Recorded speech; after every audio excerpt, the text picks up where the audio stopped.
something I think that's very important to talk about is what's going on inside your head when you're starting and building and growing a business, because it can feel like you've got about a million voices in there at the same time. That's very confusing.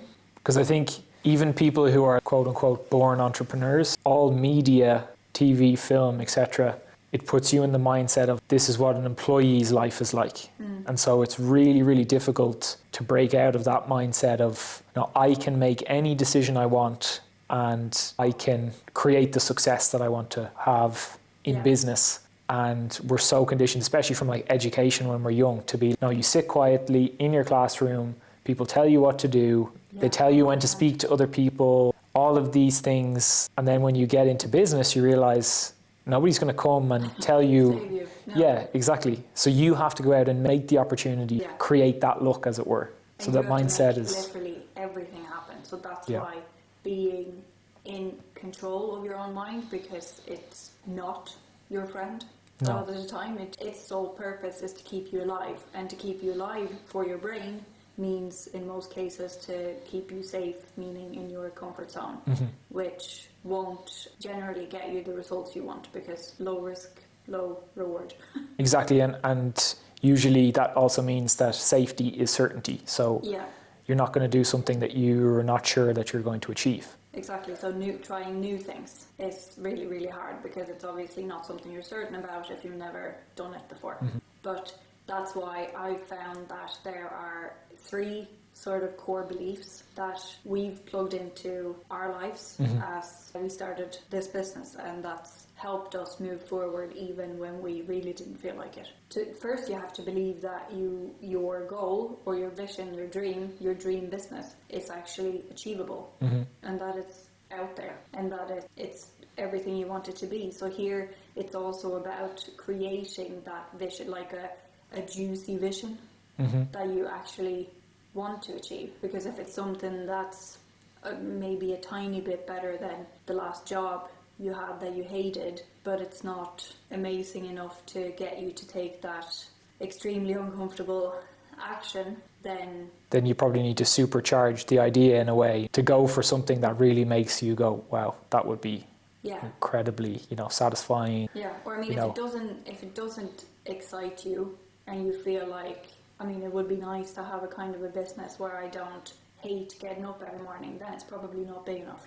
Because I think what tends to happen to a lot of people who have an entrepreneurial streak is maybe they see, a Y Combinator video, or they watch something about Steve Jobs or some huge, very successful billionaire, and they say, or just even a successful company, and they say, oh, okay, I think I could do something similar but tweak it.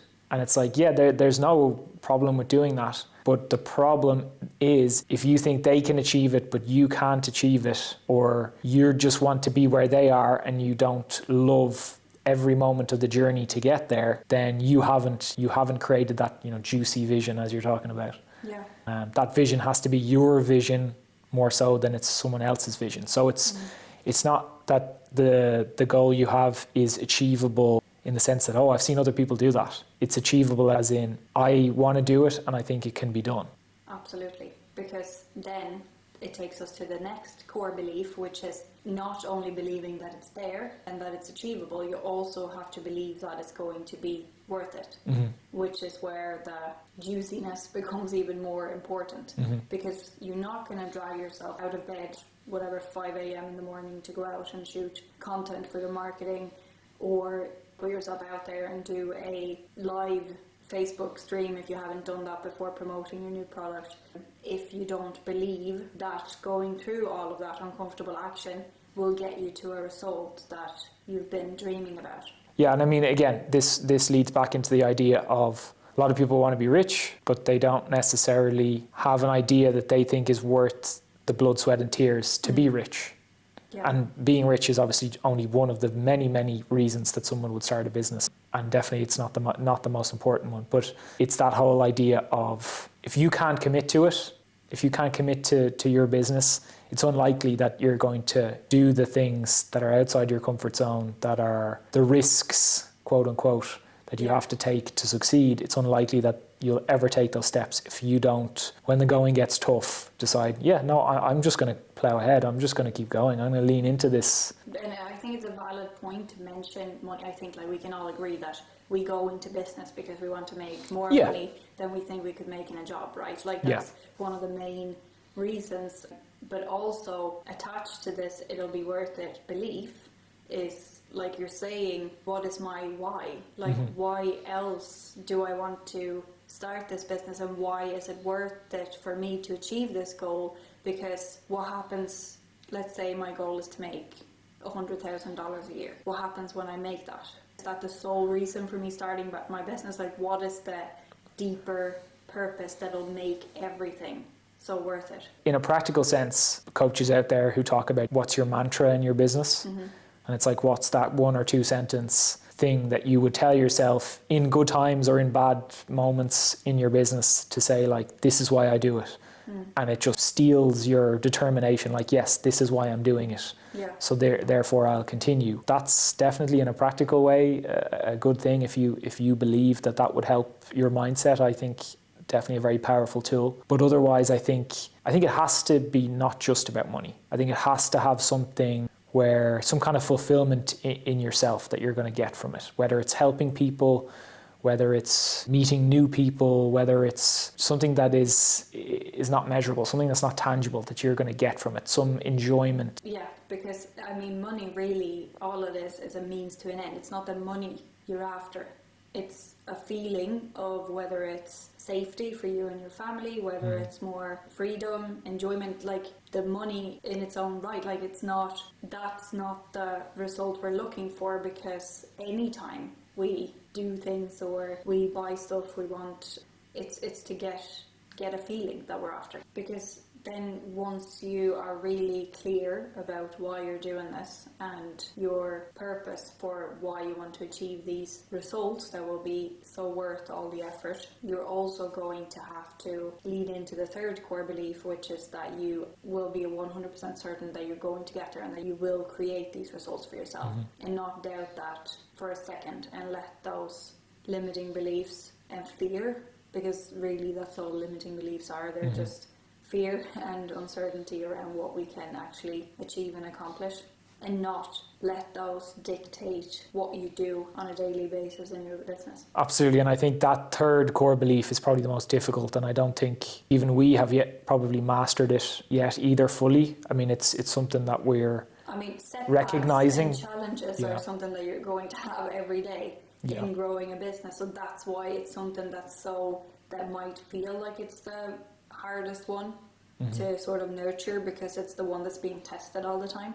But at the same time, that's also what makes it maybe the most important. Oh, absolutely. It is the most important, because I think, if you let fear rule your decisions and your mental state, then it's very hard to actually focus on what you want to achieve and then how to achieve them and then actually achieve them. Yeah.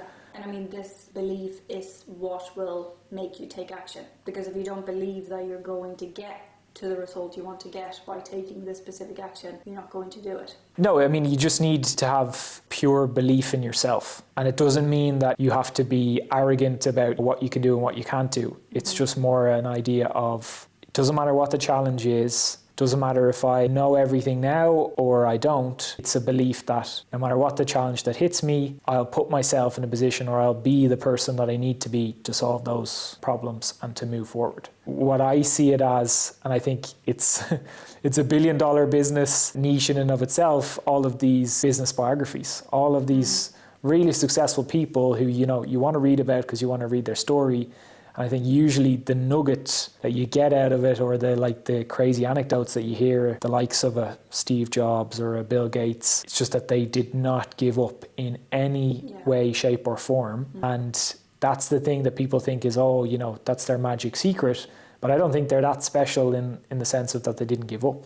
That's a choice you can make. Yeah, exactly. And once you've made the choice, then you do anything to go forward, and that's all they've done. And that's driven them to become as powerful as they are, is because I think they're more scared not to do what they're doing. You know what I mean? They've switched it on its head. Can't imagine living your life any other way. Which is also driven by then your purpose. Like, you have such a strong fire inside of you for what it is that you're doing, that you literally cannot imagine yourself stopping for anything. And that's also, it's a very powerful truth to know, that successful people haven't done anything differently than you, other than made the decision over and over and over again to just keep going, try something new, adapt and persist, and really just go through the challenges and failures and just learn from all of it. And just become an expert in what you love. I mean, that to me is that's the secret of being successful in a more practical sense, in a way that's not just talking about mindset. Do you love Pokemon cards? Do you love any kind of weird internet niche? We see people every day who are very, very successful monetarily, who they have leaned into their niche, they love it, they can't think of doing anything else with their day. You see the same with like streamers, video game streamers,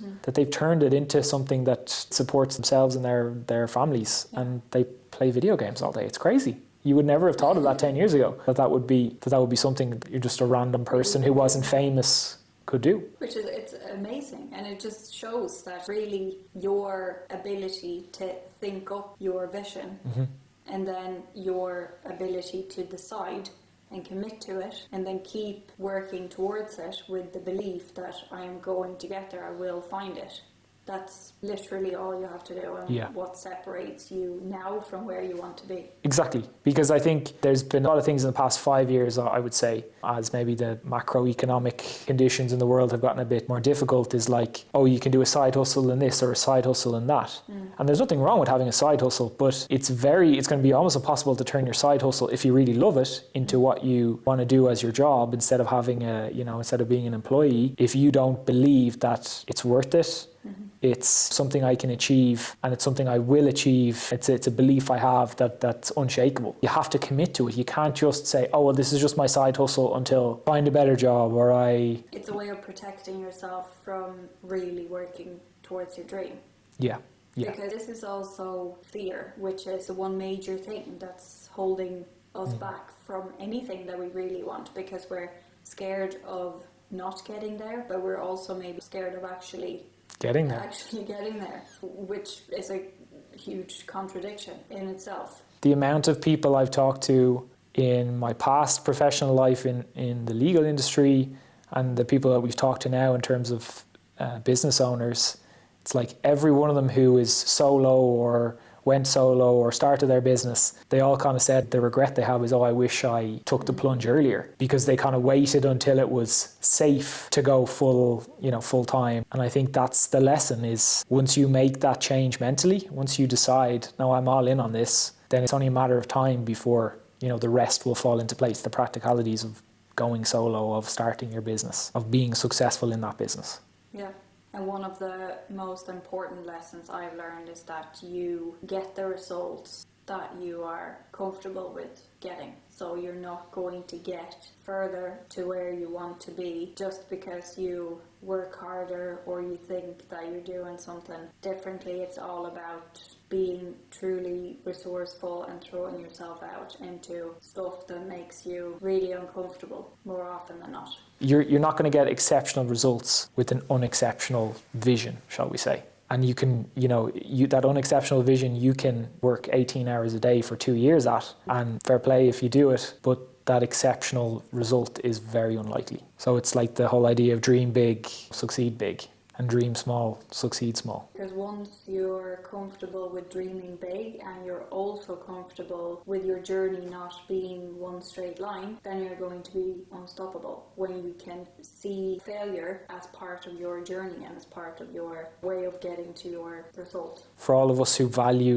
certainty of that we're big planners, that can be the biggest drawback too in your mindset. Because if you think the journey has to be A to B to C to D, but in reality it's going to be A to C, back to B, then maybe to C again, staying at C for years, and then finally getting to D. And if you cannot imagine that is the way the journey is going to go, you'll give up at B. When you go back to B, you'll give up. When you get that first setback, you'll give up. Don't let what you can estimate your journey to be stop you from having the real journey, which might be much more interesting, much more fulfilling, obviously have ups and downs, but will get you maybe even further than you ever dreamed, rather than saying, oh no, but I have to control every, step of the way. And if it's not how I've planned it, then no, it's not going well. 100%. And we've also prepared a free masterclass for anybody who's interested in learning how you can actually leverage really cool tools and strategies that are free to bootstrap your business to 6 figures in 2024. And we'll leave the link below. Yeah, so hopefully this resonated with you as well, and that we're not just talking from our own experiences that nobody's ever felt. I think this is something a lot of people go through, that it's not so easy to speak about it. And I think a lot of people have felt probably what we're describing, but maybe they haven't put a name on it. They haven't put those ideas around it.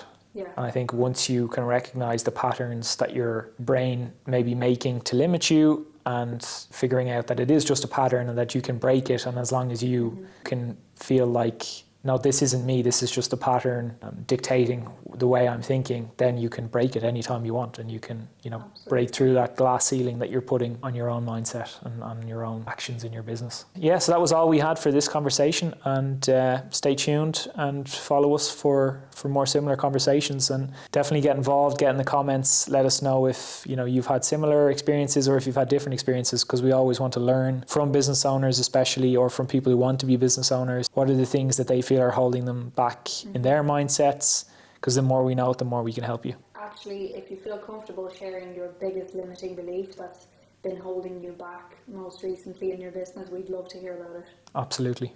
See you in the next video. Bye. Bye.